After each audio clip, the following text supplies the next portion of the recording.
Hello and welcome to our amazing channel Study Felix. तो आज हम करने वाले हैं book review for class 11 physics.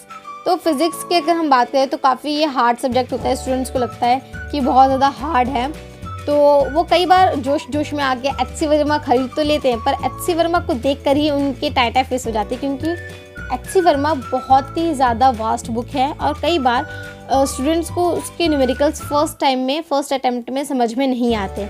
तो कोई टीचर या कोई गाइडेंस करने वाला हो तो आप उस बुक को इजीली पढ़ सकते हैं। लेकिन अगर आप सेल्फ स्टडी कर रहे हैं, जहाँ आपके पास कोई टीचर नहीं है, कोई गाइडेंस करने वाला नहीं है आपके साथ, तो आप एस.एल. अरोरा को प्रेफर कर सकते हैं, क्योंकि ये बुक काफ़ी अच्छी है। और इस बुक की खास बात ये है कि ये बच्चे को बेस लेवल से तैयार करके एक अलग ही लेवल पर पहुँचाता है। तो मार्केट में एस.एल. अरोरा की 2 वॉल्यूम्स अवेलेबल है, वॉल्यूम 1 एंड वॉल्यूम 2। वॉल्यूम 1 में सारे फर्स्ट टर्म के सिलेबस कवर किया गया है। वॉल्यूम 2 की अगर बात करूँ तो वॉल्यूम 2 में टर्म 2 का सिलेबस कवर किया गया है। वॉल्यूम 1 में अगर मैं बात करूँ तो ये देखिए, physical world, units and measurement and motion in a straight line, motion in a plane, laws of motion, work, energy and power, rotational motion and gravitation, ये सारे चैप्टर्स कवर किए गए हैं। अगर मैं वॉल्यूम 2 की बात करूँ तो वॉल्यूम 2 में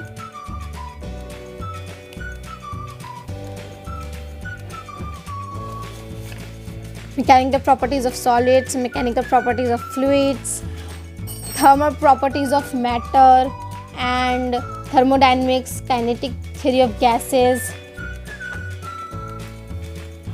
ऑसिलेशन एंड वेव्स, ये सारे चैप्टर्स कवर किए गए हैं टर्म 2 में, वॉल्यूम 2 में।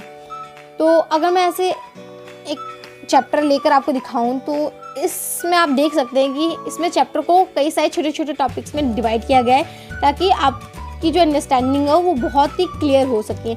आपको शुरू से ये सारी चीज़ें बहुत ही, एक तो पहली बात इसकी लैंग्वेज काफ़ी ईजी है ताकि आप इसे ईजीली समझ सकें, और इसमें डायग्राम्स को काफ़ी अच्छी तरीके से इलाबोरेट करके सब कुछ समझाया गया है।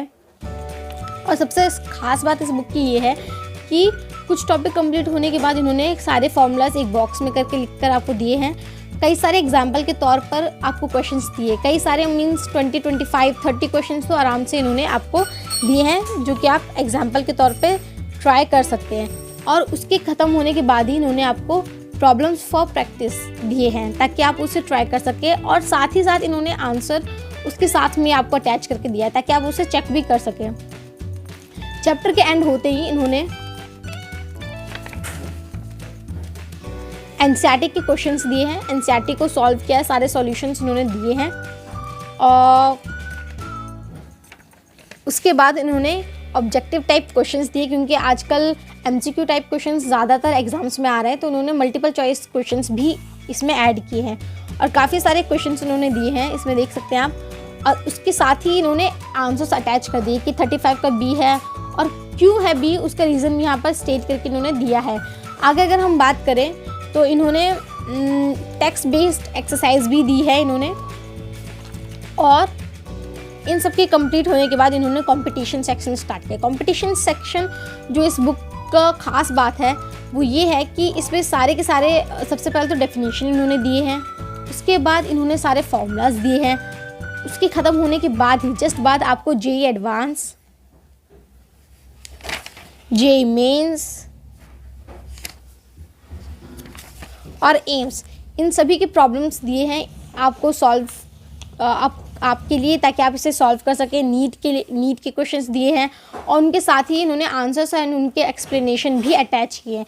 तो ये बुक काफ़ी अच्छी है। अगर आप देखें तो इस बुक में सारी वो चीज़ें हैं, सारे क्वेश्चंस अवेलेबल हैं और सभी चीज़ों को बहुत ही इलाबोरेट करके समझाया है। तो अगर आप चाहें तो इस बुक को प्रेफर कर सकते हैं, अगर आप सेल्फ स्टडी कर रहे हैं तो।